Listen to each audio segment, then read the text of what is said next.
Welcome to Berman's Call. Thanks for joining us today. We are here to take your questions on stocks and ETFs. Here's how to reach us. 1-855-326-6266. You can also email your questions to Berman's Call at bnnbloomberg.ca. How are you doing? Good. Not as well as the stock market, Not apparently. as well as the market. So a lot of record closes last week, more of a mixed market today. But is this FOMO all over again? When you're at all-time highs, sometimes it's justified and sometimes it's with speculation. And I would argue right now you've got strong elements of fundamentals driven by the AI build-out. This is not unreal, as opposed to the dot-com, where in that era there was a lot of company issuance and everything else, and it just never materialized. There are going to be a lot of AI companies, make no mistake, that never come public and don't do anything. But by and large, they're not coming to market as an issue. You do have companies today changing their name to .ai, and all of a sudden they're AI companies. There isn't a pitch I don't see from somewhere where everybody's using AI in what they do. So there's an element of speculative excitement in the markets today. There's an element of real fundamental earnings growth. But you have this massive diverging economy between the haves and the have-nots. And it's evident in a lot of places. Yeah, we'll talk about some of that consumer issue around that. Earnings have been very strong, which has been driving the markets, as you know, as you described, mainly in tech. But higher energy prices with oil coming back today, is this going to now weigh on the next sector? Do you see any signs of that yet? So as we've been talking about for a couple of months now, my belief, again, it's not the majority view, because if it was, the markets wouldn't be at all-time highs. There's no way we come out of this, in my mind, with the IRGC still basically governing Iran. And so whatever that outcome is, now it probably means boots on the ground. I can't imagine for any scenario where these guys are okay giving up their nuclear ambitions and kind of walking away. Don't see it happening. So I think it's going to get a lot worse before it gets better. I'm in the clear minority here, and the market thinks there's a deal coming any day now. Okay, just quickly on NVIDIA, which is now pivoting to the Windows market. And we're seeing a lot of this, I think, with software coming back to life now. It feels like the possibilities for tech are pretty much endless. Does this sound like it might have an even longer life than people presumed at first? Well, and then there's quantum to come. And we talked a little bit about that last week as well. So, there's always something more. And it's exciting. And technology is wildly disinflationary in terms of the productivity it adds. None of this today would be possible without the previous generation, without the creation of the internet and so forth. So when they talked about, wow, the internet superhighway, information superhighway back in the 90s, I remember Bill Clinton using that terminology. You're starting to see that today. And what our children and grandchildren will see 25 and 50 years from now will be really something in terms of what the world looks like. So essentially, we are really just at the beginning. Right. And as I always bring it back to, well, what do you pay for that future growth today? Yeah. And we're paying a little bit too much for it. Case in point will be SpaceX. You and I aren't living on Mars, okay? Now, maybe our great-grandchildren, maybe there'll be a reason for it one day, but I think the hype here is completely misguided. Okay, that's for SpaceX. What about Anthropic and OpenAI? Again, love Anthropic. I think some of the things that I'm seeing at our firm of people vibe coding and adding productivity right now is fantastic. So make no mistake, it's very real and it's tangible. That is going to have dislocations and disruptions in terms of employment. There's a debate now whether there's always been how much unemployment. How much is it going to mean? There's those that are saying, we're going to need a universal basic income because a lot of the white collar jobs will be taken away. Robotics may replace a lot of blue collar jobs. It has been for decades. There's still more blue collar jobs today than there has ever been. So, you can make debates going back and forth. History is the truth teller. Question is, what do you pay for these things today? That's always the case. You have to discount that forward-based return and say, is it expensive or is it cheap? Let's take a quick break then. We will get to the first phone calls and emails for Larry Berman. Here is the number to give us a call. Again, he'll take your questions on ETFs and large cap stocks. We're back in just a moment.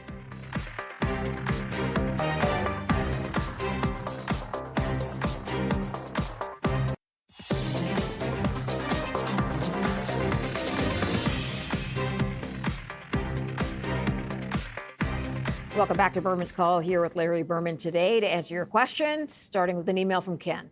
He says, I'm 86 and I'm concerned about the market. I'm thinking of selling some of my equities and buying an ETF, 50% stocks, 50% bonds, or maybe an ETF that is even higher percentage in bonds. What would your thoughts be on such a move? I feel like I don't have time on my side. Oh, you're going to live for many, many years. The question is your asset mix. How balanced should you be in your portfolio? What I've suggested for a better part of a decade now is that traditional fixed income is broken as an asset class. And what I mean by that is because inflation potentially is a problem in the decades ahead, like it hasn't been for 40 years, we have to think about the traditional 60-40, 50-50 balance between stocks and bonds very differently. And we need to bring other asset classes into our portfolio. So someone who's of that experience in life and has certain income needs to fill their days and needs requires a very specific financial plan and to work with someone. I can't possibly answer what's appropriate for that client. But what I can tell you is traditional fixed income, after where inflation is today, may or may not meet those needs from a real return perspective. So if you still need growth because you just spend more than you have, then it's going to be harder for you to go to a fixed income like portfolio.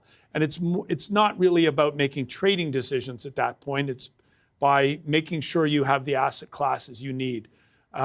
Private credit there's all kinds of headlines about today, but the right kind of private credit could further enhance the returns in your portfolio. And that might be very appropriate, even if you're in your mid 80s. So it really depends on, what your needs are, what your income needs are, what your risk tolerances are. And I would say I can't answer that question, unfortunately, but it's a great question to ask, especially when equities are at all-time highs and valuations are at all-time highs. Let's move to the first caller then. We have on the line Andy in Calgary. Andy, go ahead. Hello to the both of you, and thank you so much for taking my call.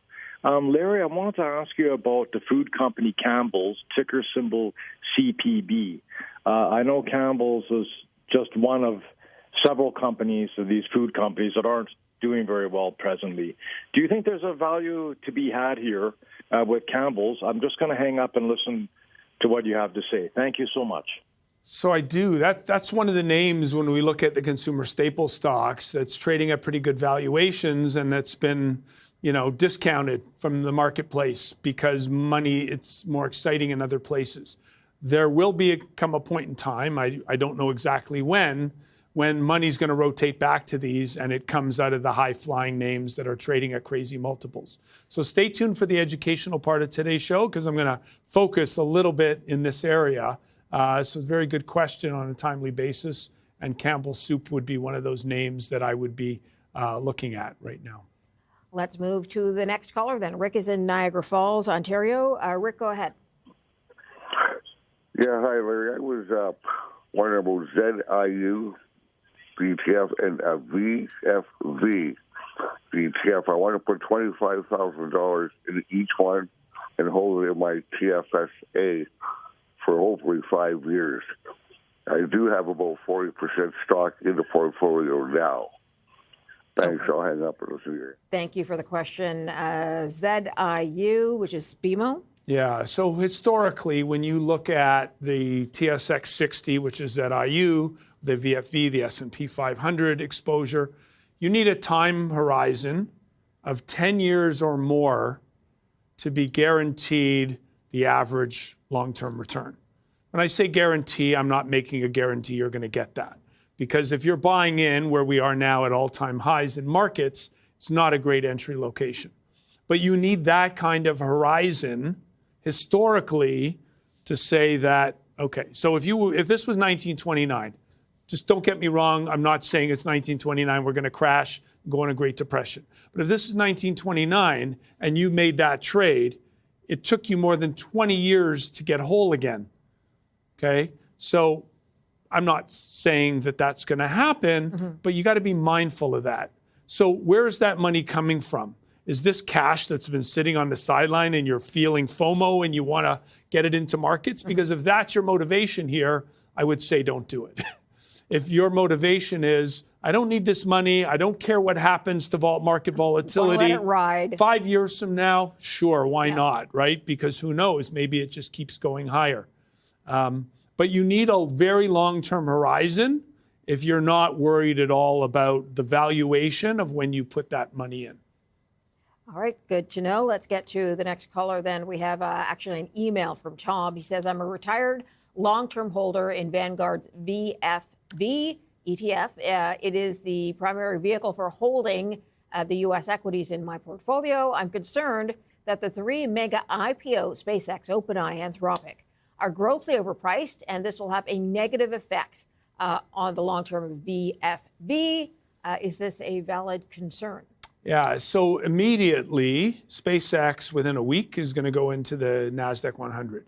It will take the better part of a year for it to get into the S&P 500. I don't know that they're going to accelerate that stock into the index, but I understand the NASDAQ is going to do that. What does that depend on? Well, typically it's rules-based index creation. But as companies get bought out, a new name needs to come in. Companies merge, a new name needs to come in. So the index committee will look at what's the viable. Typically, you need a certain amount of trading volume, and it's rules-based. Okay. So the S&P 500 within a year, probably within 6 months, would start to include some of these new names, assuming they're big enough, which we think they will be, and there's enough trading activity. So those two boxes will be ticked.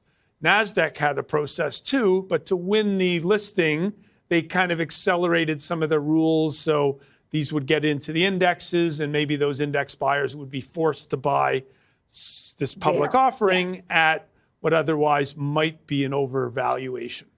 Okay, so I'd be worried about it too if you were an index holder. but there's a bit of a runway, you're saying, For the S&P 500, before you actually need to be too concerned about it. So the next rebalancing for the S&P 500 is looking like probably September. Okay.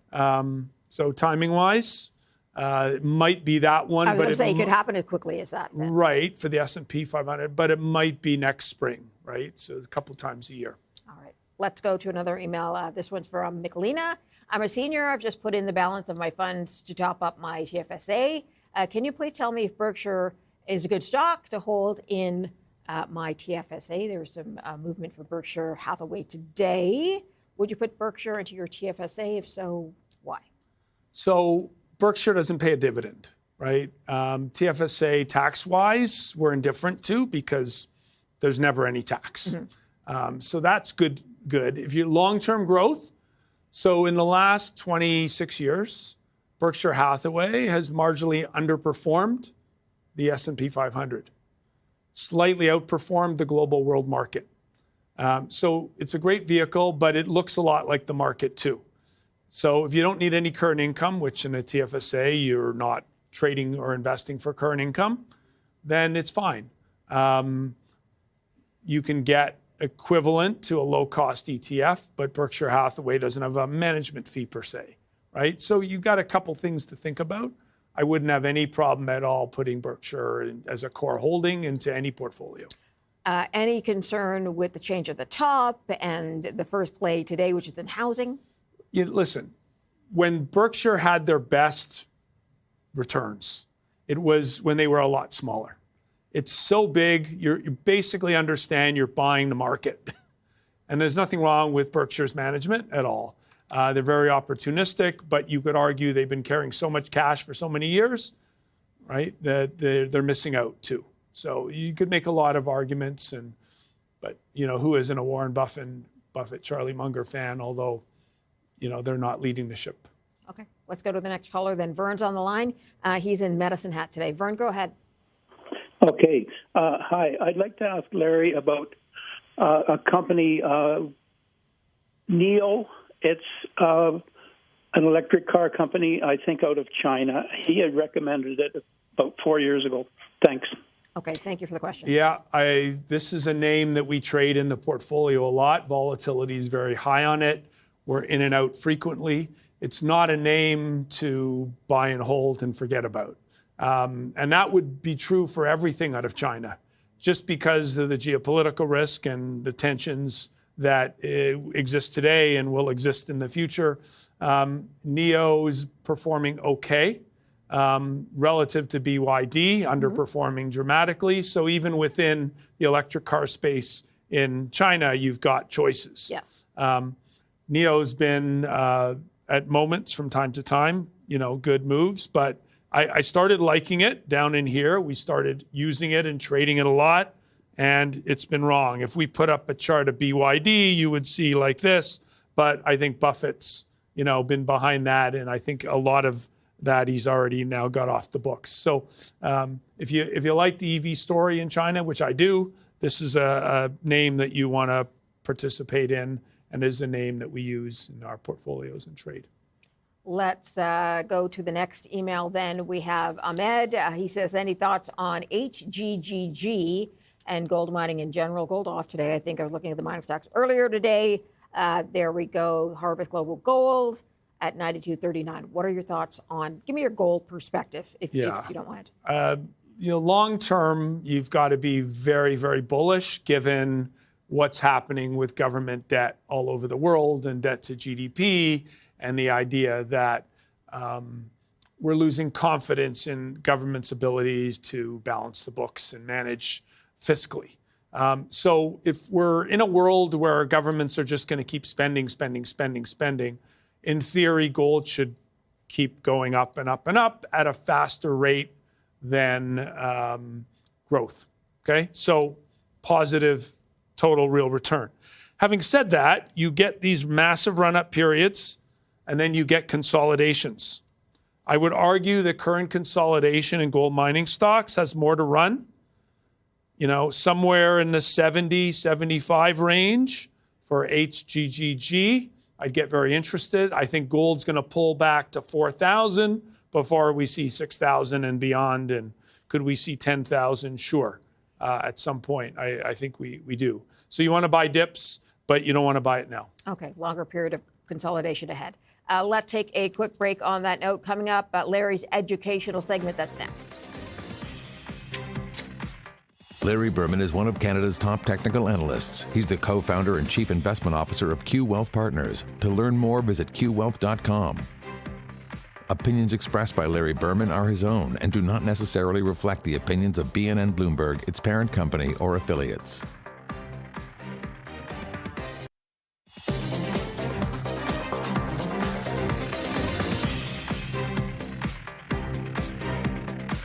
Welcome back to Berman's Call, here with Larry Berman, and time for his educational segment. I know you're looking at consumer sentiment and what it means for both stocks and ETFs as far as discretionary versus staples go, but can you expand on that? Yeah, so Peter Bookvar, a good friend of mine, well-known economist in the States, has a daily note, and I would highly encourage people to follow him on Substack if they can do that. And I did put a link in the blog so people can go check that out. This was a chart that he had posted in his note today, and it resonated with me because where you look at compared to where we were, at the GFC back here, to where credit card delinquencies are, student loan delinquencies, auto loan delinquencies, actually worse today than back prior to the GFC. This was housing related, so it's not quite there yet. And then remember, this was 10, 15 years of zero interest rates. So this is still starting to go. It's the mortgage part right now that's still saving consumers, but it's the trend here that is starting to be a big concern, because this is the people who own homes and have been doing well on average are now starting to see stress where, here's people who are struggling for the most part, big consumer debt loads. Add auto loans to that. So here's the challenge, because when the markets are expensive, historically what you would say is, let me get defensive in my portfolio. Where you have consumer cyclicals, you might move to consumer staples. And here's the challenge. So here's 3 ETFs that represent consumer stocks in the US. You've got XLP, which are consumer staples, and that's trading at about a 30 times multiple. So even consumer staples, the defensive part of consumers aren't cheap.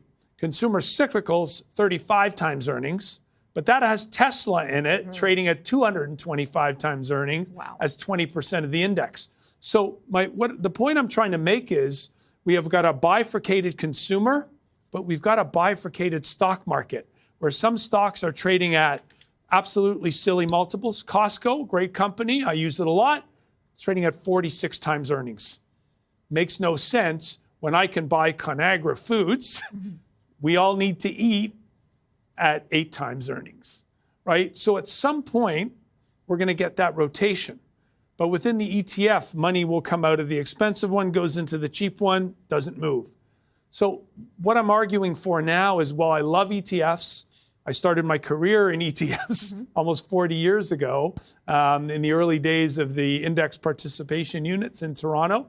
We're now at a point in the economy and with ETFs where, whether it's SpaceX coming in, causing some dislocations, or what we're seeing within sectors, these are going to be challenges. And again, I love ETFs. They're cheap, they're low cost, but you always have to understand where you are in the cycle. And I think right now, it makes more sense to pick your Campbell Soup and your Conagra with good dividend names as it does to maybe rotate from consumer cyclicals to consumer staples within ETFs.